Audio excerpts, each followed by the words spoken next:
Habang tumatagal ay mas nagiging advanced pa lalo ang teknolohiya ngayon pagdating sa mga pangunahing gamit at lalo na din sa mga transportasyon. Ang paglabas ng bagong modelo na naman ng Yamaha, isang motorsiklong scooter na posibleng makasama sa pagpipilian nating motorsiklo sa susunod na taon. Kung ikaw ay nagpaplano pa lamang kumuha o magkaroon ng isang bagong motorsiklo, ay mas maiging malaman mo rin ito.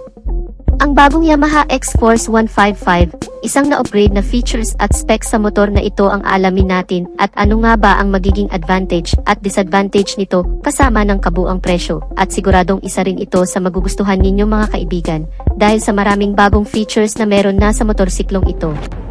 Pero bago yan syempre, kung bago ka pa lamang po dito sa aking channel, baka naman kapatid kung pwede ay pakihit ang subscribe at notification bell icon para lagi kang updated sa ating motorcycle news and reviews. Huwag din kalimutan na mag-follow sa ating Facebook page. Inilabas ang bagong modelo ng Yamaha X-Force 155 sa Japanese market kamakailan lang. Ang pagsibol ng makabagong henerasyon ng isang motorsiklo na kung saan ay ipinapakilala na may makabagong youthful design na kalakip ay makabagong features na para sa mga kabataan ngayon. Ang pagkakaroon ng mga agresibong disenyo at estilo ng kanyang front face na may daytime running light na makikita sa center position at dagdagan pa yan ng naka-vertical signal lamps na sa ibaba naman nakalagay, sinamahan ng napakaangas na headlight at smooth type windscreen protector nito na mas nagpaangas pa lalo sa external design at overall features. At ang pagiging convenient naman ito ay hindi rin nawawala sa pagkakaroon naman ng flat footboard o gulay board na tinatawag. Unlike kasi sa ibang unit ng Yamaha, tulad na lamang ng Yamaha Aerox, Yamaha NMAX na may central spine na lagayan ng gasolina, so ang kagandahan naman ng motorsiklong ito ay magkakaroon ka pa ng space na pwedeng paglagyan ng mga gamit o bagay na hindi nakasya sa kanyang compartment storage, at samahan pa yan ng comfortable seats platform na may makapal na foam na parang nakaka-relax namang tingnan. At ang rear portion naman nito makikita ang compact LED na tail light nito na may pagka-modern looks na, at sa pamamagitan nito ay lumalabas ang pagiging premium at pagiging elegante ng motorsiklong ito. Naka-halogen bulb naman ang iba pang mga ilaw nito, kagaya ng sa headlight, daytime running light, position light at turn signal lights. In terms naman sa mga features pa na meron sa motorsiklong ito, ang instrument cluster ng motorsiklong ito ay naka-LCD display.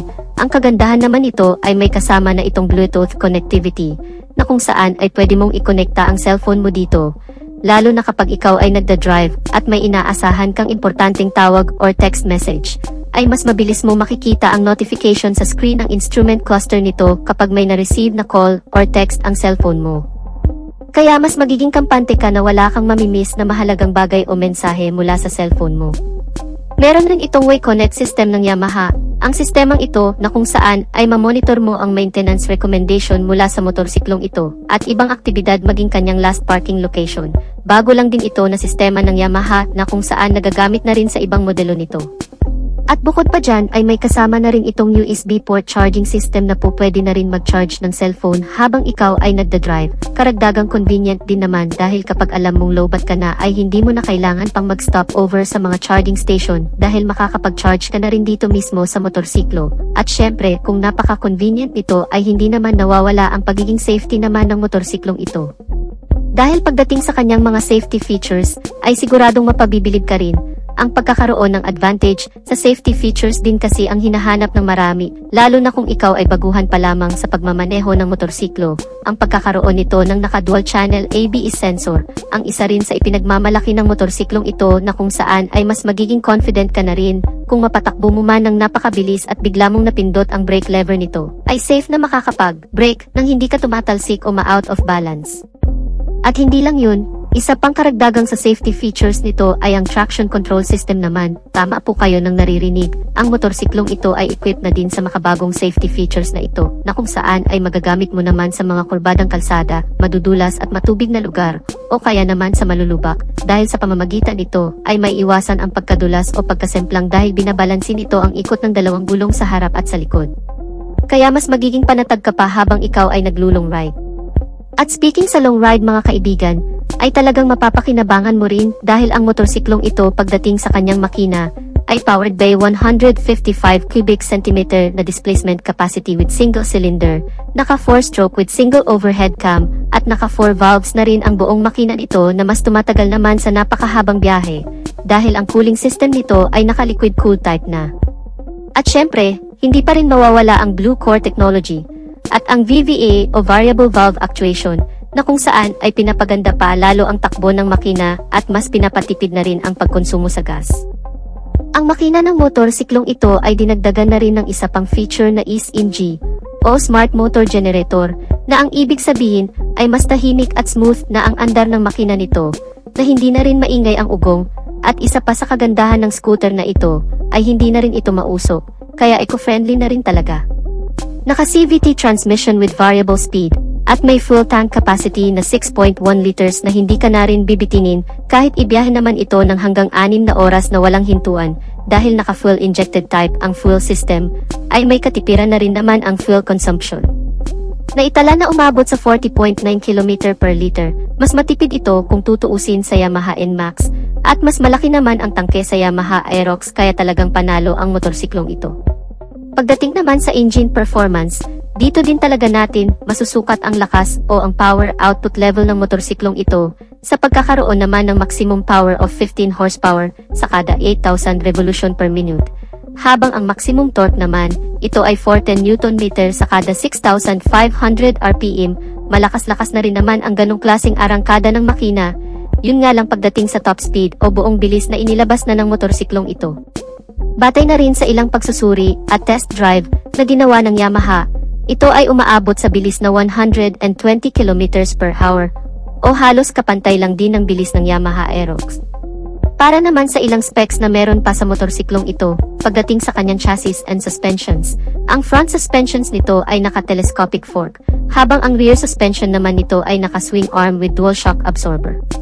Hindi pa man natin nagagamit ang motorsiklong ito, pero sa tingin ko, base na rin sa experience sa paggamit ng ilang motorsiklo ng Yamaha, tulad na lamang ng Aerox at NMAX, ay mukhang maganda na rin naman ang shock response o laro ng suspensions nito. Kung madadaan mo man sa malulubak mahahumps, sa tingin ko ay hindi na rin naman ganun katagtag at syempre dahil nga sa Yamaha brand ito, ay makasisiguro ka na rin naman sa pagiging matatag, dekalidad, maaasahan ang suspensions ng motorsiklong ito.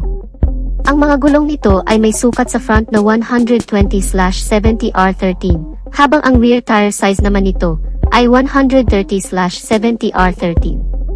Naka-alloy wheel at naka-tubeless na ang mga gulong. Pagdating naman sa braking system nito, ang front brake nito ay naka-hydraulic single disc brake with piston caliper brake na may ABS sensor at ang rear brake naman nito ay naka-hydraulic single disc brake na rin with piston caliper brake na may kasama na ring anti-lock braking system.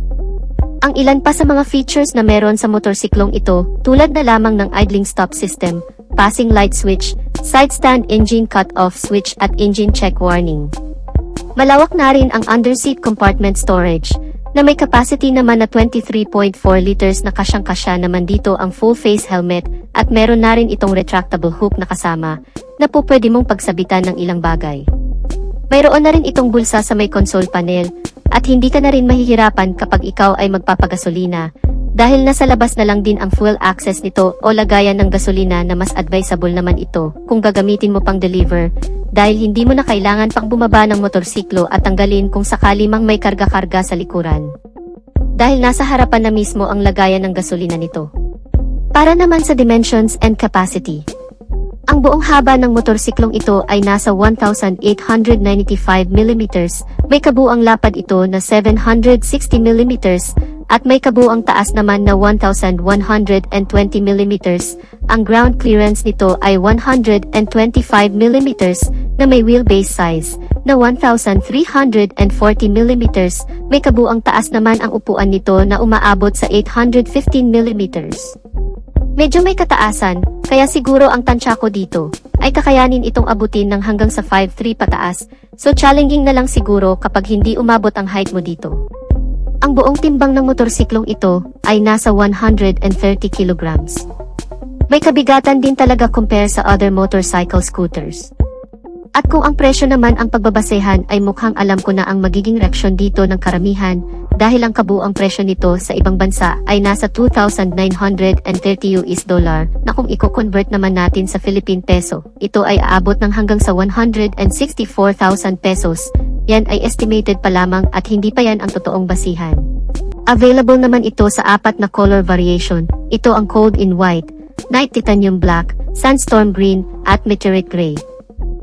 Sa totoo lang mga kamoto, ito ay inilabas pa lamang talaga sa bansang India, bansang Taiwan, at sa bansang Japan, at sana ay dadalhin na rin sa ibang bansa pa sa Asia.